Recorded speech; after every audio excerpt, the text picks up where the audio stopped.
નમસ્કાર દર્શક મિત્રો, આપ જોઈ રહ્યા છો NN ન્યૂઝ. હું છું એન્કર અર્પિતા પટેલ. હવે જોઈએ અગત્યના સમાચાર.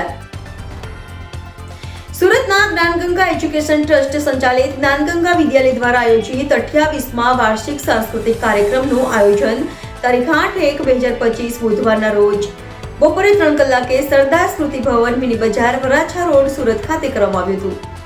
આ કાર્યક્રમમાં નાના કલાકારો સુંદર કૃતિઓ રજૂ કરવામાં આવી હતી અને તેઓને પ્રોત્સાહિત કરવામાં આવ્યા હતા. રિપોર્ટર નૈતિક રેશમવાલા, NN ન્યૂઝ, સુરત. દર્શક મિત્રો, NN ન્યૂઝને લાઈક, શેર, સબસ્ક્રાઇબ કરો, બેલ આઇકન પ્રેસ કરો જેથી આપને નોટિફિકેશન્સ મળતી રહે.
નમસ્કાર મિત્રો, આજે જ્ઞાનગંગા વિદ્યાલય દ્વારા 24મા સાંસ્કૃતિક કાર્યક્રમનું આયોજન સરદાર સ્મૃતિ ભવન ખાતે થવા જઈ રહ્યું છે.